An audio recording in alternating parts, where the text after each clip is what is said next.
Hey guys, welcome to my channel Economics at a Glance. Yes guys, I'm back again with all the rest of the topics. So today we will study collusive oligopoly. Let me tell you, in the last lecture I have already covered what is oligopoly and what are the different types of oligopoly. Still, if you have not seen that lecture, you can easily go to the lecture through the playlist I have mentioned in the description box below. So let's get started guys. Okay, so first, what is oligopoly? See, oligopoly is a form of market in which few firms form a mutual agreement to avoid the competition. So what happens here? Few small markets, we can say small farms. Okay, so why to compete with each other? They are making a good decision. They will join with each other with a mutual agreement. So whatever price tag will be fixed, what is the quantity will be fixed, that will be decided mutually. Okay, so whatever profits, they will also grab it. So the main aim is to have more profit. So this is called collusive oligopoly, right? So they form a cartel and fix the output quotas and the market price. What is cartel? See, cartel is a type of collusive oligopoly. Okay, here what happens? All the farms are mutually with a mutual agreement. They join with each other. After making a group, they will fix what is the output quota they have to produce and what should be the market price they should remain. Okay, so here what happens, the leading farm in the market is accepted by the cartel as a price leader. Who will be the leading farm? He will decide what is the price, what is the quantity quota, and that will be followed by all the farms. Getting my point? Okay.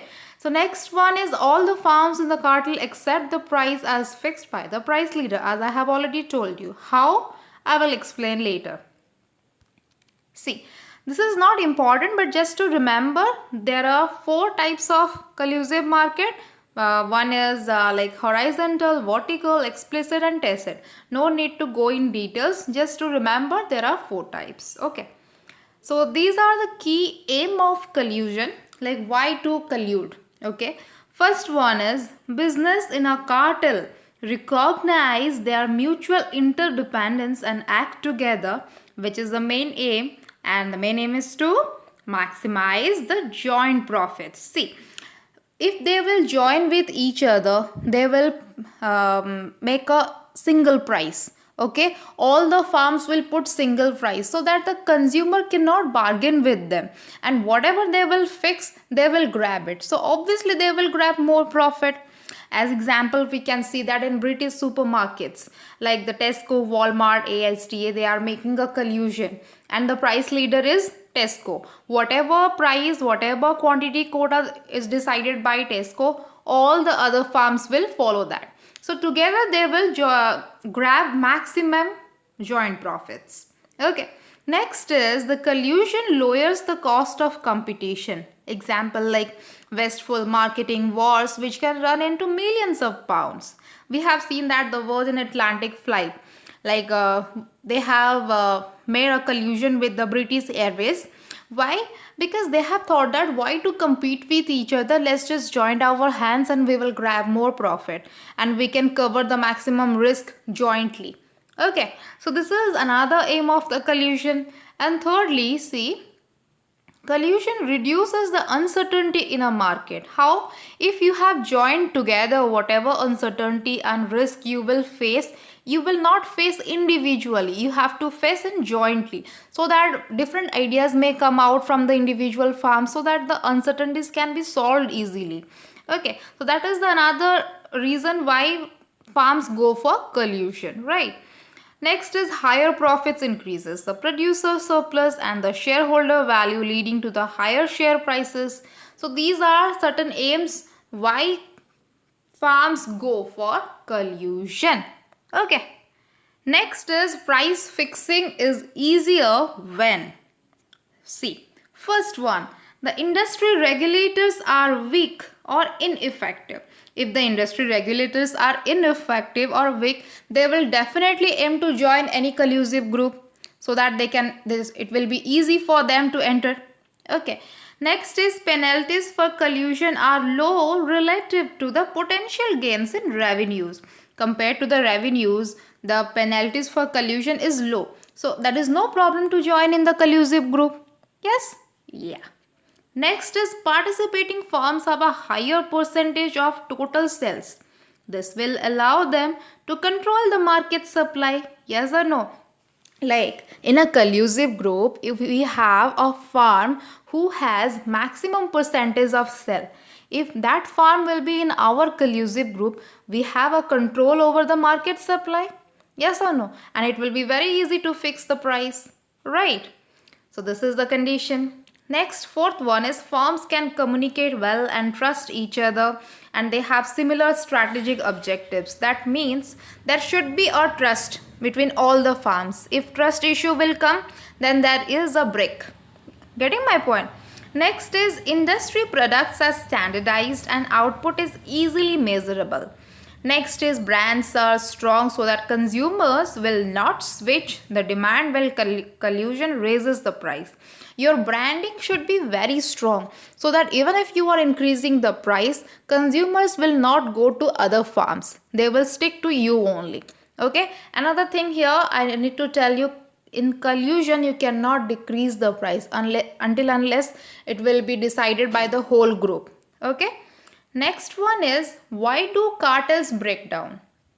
Like we have discussed like what is cartel, why there is a need to make a cartel, but now why, in which condition it may break down. First one, that is enforcement problems. What happens in enforcement problems? See, the cartel aims to restrict the promotion to maximize the total profit. Like in case of cartel, what happened? They have thought out why to go for more promotion. Individually, we have our own customer base and now we are a group. So there is no need to go for promotion. But this is the reason why there is a chance that they will break down. Okay? But each individual seller finds it profitable to expand their production. See, they are restricting promotion, but again individual seller finds it profitable to expand their own production, not group production, own production. And third one, other farms who are not member of the cartel may opt to take a free ride by selling just under the cartel price, because I have told you in a cartel you cannot decrease the price randomly.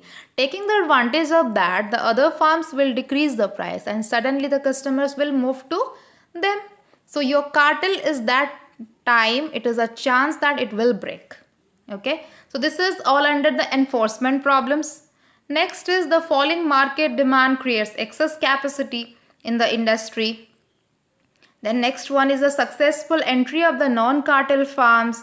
Then the exposure of price fixing by the whistleblowing farms. Then lastly, when the trust breaks down. Okay. These are the conditions in which the cartel, there is a chance that it will break down. See, when the falling market demand in a recession, generally in the period of recession, the market demand falls. Okay, that time what happens? The joint profit which you are aiming, and with the aim you have joined in a collusion, that you cannot grab. So that is the point. There is a chance that the farms will break down from the cartel. Another thing is overproduction by some members of the group. See, in a collusion, the quantity and price is fixed. But sometimes we have seen that some of the members have increased the production. But what happens? You cannot decrease the price. But with the same price, it is not possible to sell all the overproduced products. So in that case, what happened? You are getting loss. So that is the case where there is a chance that it will break down. Okay. Third condition is exposure by the competition authorities. Like again here comes the trust issues. Some of your own collusive group member, they will expose the price quota to the competitors. So that what happens? You will get loss and he will get some extra profit from the competitor. But in the result what happens? There is a breakdown in the cartel. Getting my point? Yes. The fourth one, entry of non-cartel farms into the industry. I have told you, when the non-cartel farm will enter into the industry, knowingly they will decrease the price so that the customer will be attracted to them and your cartel will getting lost, as a result of which it will break down. So these are the conditions which will which will having the impact to break the cartel. Okay, so these are the conditions. See, what can be done in a collusive oligopoly, like what to improve. The first is industrial standards, which being social benefits like pharmaceutical research, car safety technology. In this condition, oligopoly always performs better. So we should focus in this area. Next is fair prices for the producer cooperatives. It may help in reducing the extreme income poverty. Fair trade is a oligopoly and it provides the fair prices to the producer cooperatives. The next is profits have value depending on how they have used, like capital investment, research and development, higher wages for employees. See, collusive oligopoly always getting profits, but depends how they have used that profit amount. They should use those profits on capital investment, research and development, and higher wages for the employees, so that it will grow further. Okay. So next, yes, I have discussed all things regarding the cartel. So here is the definition of the cartel. See, cartel is a group of independent market participants who collude with each other in order to improve their profits and dominate the market. I have already told this. So they are usually the associations in the same sphere of business and thus an alliance of rivals. Okay. This is the best example of cartel. See, OPEC, as all of you know that, Organization of Petroleum Exporting Countries. It is a collusion of 11 countries. 11 member countries are here. So what happens? Generally, they are majorly aiming for higher profits. Whatever risk will come, it will be handled by all these countries. So what happens? This is very easy to tackle all the risk and uncertainties, and again they are getting higher profits. So why not to go for a collusive oligopoly, right? Then another kind of collusive oligopoly, that is price leadership. First one is cartel. Second one is price leadership. What happened here? Here one firm is assumed to be the role of price leader. Okay, price leader. Thereby it is price leadership, and can fix the price of the product for an entire industry. That means the leader will fix the price and that will be followed by all the firms. Getting my point? So who can be a price leader? A price leader can be a very large firm or dominant firm or a firm with lower cost of production. So whatever price and quantity they have decided, it will be followed by all other firms. Clear? Yeah. So other firms in the industry simply follow the price leader and accept the price fixed by him and adjust their output to this price. Okay. So there are three types of price leadership. What are they?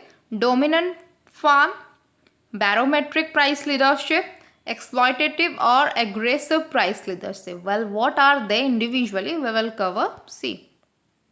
First is dominant firm. Well, dominant firm sets the price for entire market and the rest of the firms simply have to accept and follow the set prices. That means one firm will be there in the industry who will fix the price, and that price has to be followed by all the rest firms in the collusive group. Example, Cell in steel sector. Well, Cell is Steel Authority of India Limited. It will set price in the market and other steel companies, they have to follow Cell. Getting the point? Here Cell is the dominant firm price leadership. Okay. Next is barometric. What happens in barometric? Barometric price leadership, the price for an entire market is fixed by an old, experienced and the largest firm in the industry, keeping in mind to protect the interest of all the firms instead of promoting its own interest. It will promote its own interest, but apart from that, it will protect the interest of all the firms present in the oligopoly, right? So it is called barometric price leadership. Example like I have already given you. In the British supermarket industry, Tesco has been considered as the leader, running as a barometric price leadership. Tesco, Walmart and ASD, they have made a collusion, but whatever Tesco will decide, all other will have to follow that. Next is an exploitative or aggressive price leadership. Here what happens? One big firm builds its supremacy in the market by following aggressive price leadership. It compels other firms to follow it and accept the price fixed by it. Like they will show their power. We are powerful, you have to follow us. So this kind of price leadership is called as aggressive or exploitative price leadership. So these are all about collusive oligopoly and different types of oligopoly as cartel and price leadership. So these all are happening in the collusive oligopoly market. Next onwards, we will start the price rigidity, how the price is very rigid in oligopoly market. But till then, stay with my channel and don't forget to like and subscribe my channel. Thank you all.